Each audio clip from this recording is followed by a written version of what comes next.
I want to share with you 4 keys to get the fastest results and the things that you desire and the things that you deserve. I'm going to break it down into just 4 simple steps. 4 simple steps to get fast results. And I call this FAST, F-A-S-T. I'm going to ask you to grab a notebook because here's the thing. I'm going to share with you some tools and techniques, some basic fundamentals. Now, you may have heard me talk about some of these key fundamentals or basics. It may be in our podcasts, maybe in our Limitless book, but I want to remind you that repetition and review is the mother of a good memory.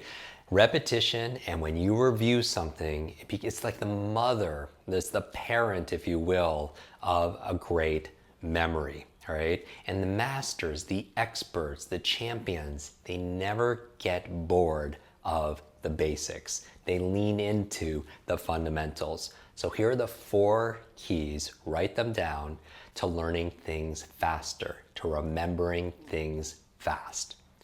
The F in FAST, it stands for forget. And you're like, Jim, I'm confused. Why are you saying you want to forget? I'm here to be able to remember. Well, after teaching this for a few decades, I realized that sometimes people do not learn or remember the subject or the skill to the best of their ability because they feel like they know it already. Isn't this true? That sometimes you feel like you know sales, or you feel like you know nutrition, or you know how to negotiate, or to code, or maybe to do social media marketing, or you might think you know how to remember already. And I'm going to ask you, when you want to remember a new subject or skill, to temporarily forget and set aside what you know about the subject so you can learn something new. Because the half-life of information, that's the amount of information, that the amount of time it takes for that information to be dated, right? It's getting shorter and shorter because we're learning more and more. In fact, when we talk about the human brain and memory, we probably discovered more in the past 10 or 20 years than the previous 2,000 years combined. Right? And so the amount of information and the research is getting faster and faster. It's piling up. And so you want to have a beginner's mind, because if your teacup is full, sometimes you have to empty it to put some new information in, because your mind is like a parachute. It only works when it's what? It only works when it's open. So keep an open mind. Temporarily forget what you know about memory, because most people, what they know about memory is just, I have to repeat things over and over again, something called rote memory. And here's the thing. While repetition and review is very important, it's not the end-all be-all. It's not just the frequency or the duration of what you're studying and trying to remember. It's also the intensity, right? And that's one of the ways to go faster, is to forget. The other thing I want you to forget is I want you to temporarily forget not only what you know about something, but forget about distractions. I want you to set aside that 15 or 20 minutes just for you. I mean, you have to turn off notifications for your social media and everything. Ring, pings, dings. You don't want to be distracted because your brain is not actually capable of multitasking. And you might think you multitask, but your brain is not able to do 2 or more cognitive activities at once. What I want you to do, to the best of your ability, is set aside and forget about distractions, because you're not actually multitasking. Multitasking is actually a myth. What you're actually doing is task switching. And if you're going from this conversation you and I are having right now, checking social media and going on Slack or going to talk to somebody or whatever, you're not going to get the most out of it. And what it's costing you is 3 things. Number 1, it's costing you time. The thing you think you're gaining on, you're losing, because it could take anywhere from 5 or 10 minutes to regain your focus. And here's the other thing, when you're switching task switching, not only wasting time, it actually encourages you to make more mistakes. You know, we get to work with a lot of medical doctors, helping them with their memory. And we know through studies that medical doctors who are trying, like surgeons, to multitask, they make more errors when they're doing surgery. And then finally, if that wasn't enough, where you're trying to multitask and you're wasting time, you're making more mistakes, the third reason you don't want to try to multitask, you want to forget about distractions, is it also costs you what? It costs you energy. Let me ask you a question. Do you ever struggle with brain fog? Do you ever have like a mental fatigue? You feel mentally exhausted? One of the reasons why that could contribute to the depletion of energy is trying to multitask. Because when you go from task to task back and forth, you switch, you burn more brain glucose. And so you're using up all that fuel and that reserve. So I'm going to encourage you to really focus. We're only here talking for no more than 15 or 20 minutes. So set everything else aside. If a new idea or something that comes into your mind that you need to do, just write it down. So that way you don't resist it. Because what you resist, what? It persists. You don't want to try not to think about it because you're going to think about it even more. Let's just be here together. Let's go on this journey. Forget about anything else. It'll still be there when you're done. And finally, I want you to forget about your limitations. You're like, Jim, what does that mean? A lot of people have preconceived ideas of what they can do, what they're capable of, what is possible, and often it's not in their favor. I want you to blow your own mind, right? I want you to be in awe and just shocked in terms of what's possible. But that requires for you to forget temporarily what's possible. If you say like, oh, I'm not good at remembering names, you will not remember the name of the next person you meet because you're programming your supercomputer not to. All right, so what does the F stand for? This is the review. Forget about what? Forget about what you know about a subject temporarily, so you can maybe update those skills. Temporarily, what also? Forget about distractions, because you cannot multitask. You're gonna waste time. What else? Make more mistakes. And what else? Yes, you're gonna use up more energy that you really need. And finally, forget about your limits, all right? So you can learn something new. The A in FAST stands for active. Active. Please write this down right now. Learning, remembering is not a spectator sport. Learning and remembering is not a spectator sport. Yet, sometimes we're trained that it is. You remember back in school? You think about school and you're lectured to, and you're sitting there passively, and you're just supposed to consume information. Let me tell you a little secret.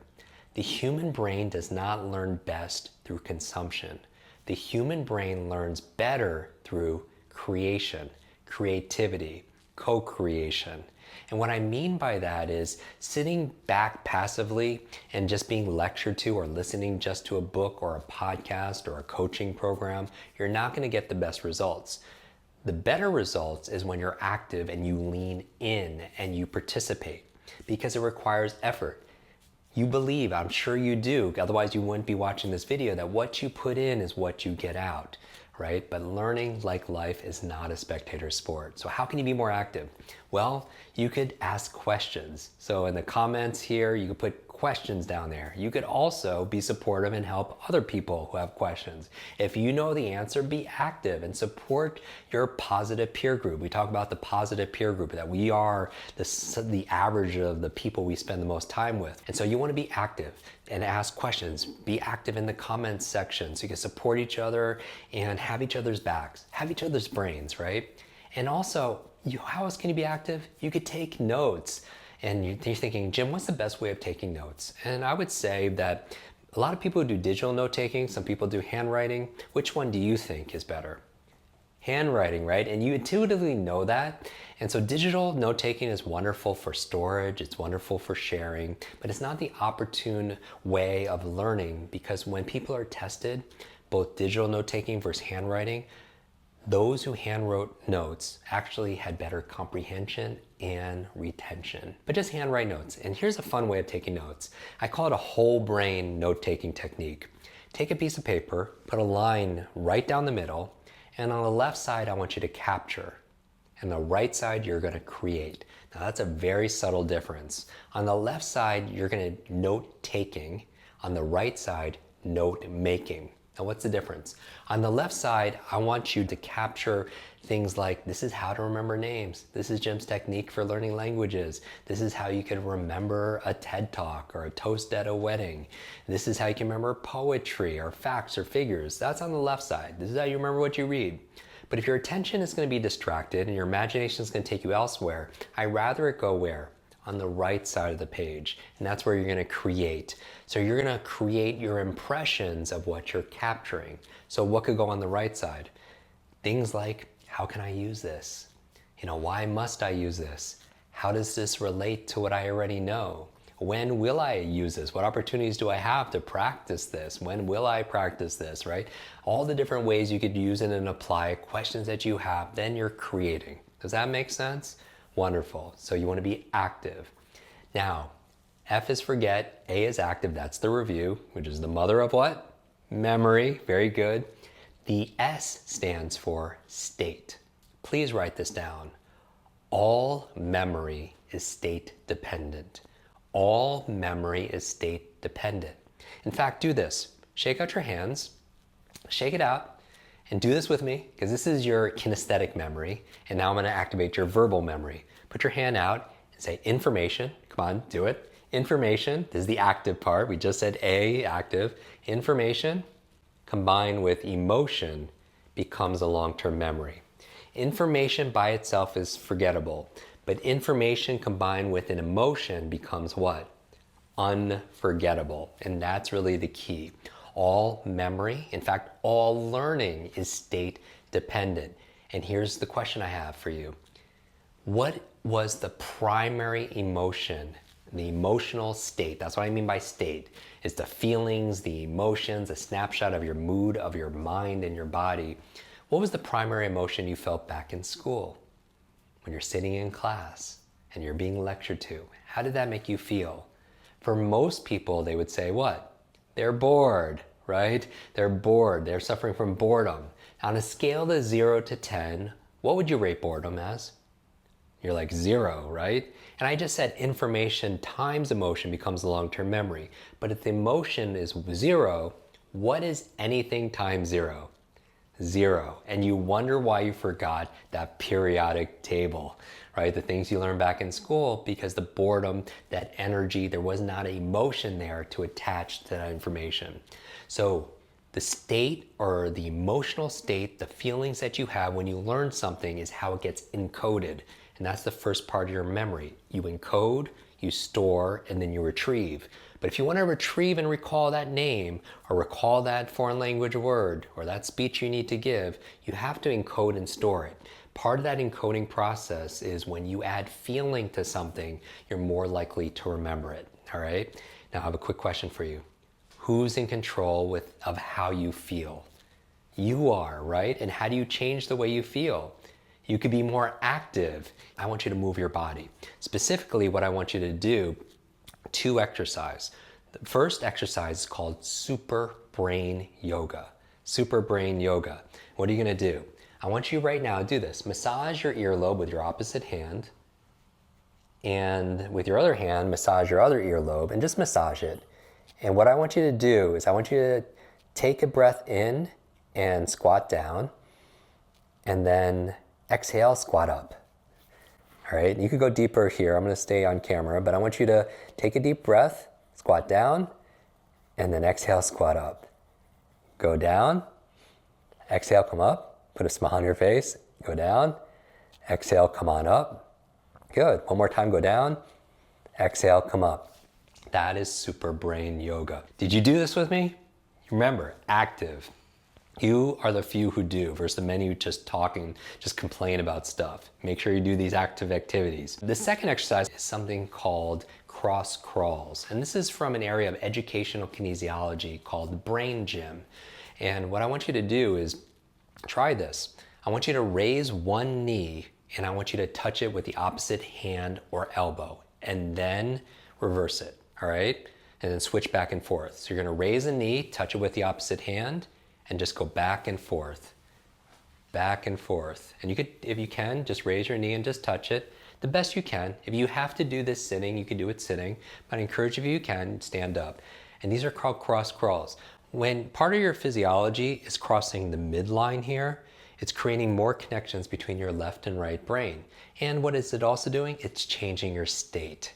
I just want you for 30 seconds, 60 seconds tops, just to do these exercises. Super brain yoga, right? And these cross crawls. That's a way you can do to change your state. By the way, I want you to stand or sit right now the way you'd be sitting if you're totally focused and engaged with what I'm teaching you. Do that right now. Now, why do you even have to move, right? But you know the fastest way to change how you feel is to change your physiology, because your physiology, your body, affects your what? Your psychology, that state. And then finally, after the forget, the active, the state, the T stands for this. The final tip is to learn with the intention of teaching somebody else. And that's what the T stands for.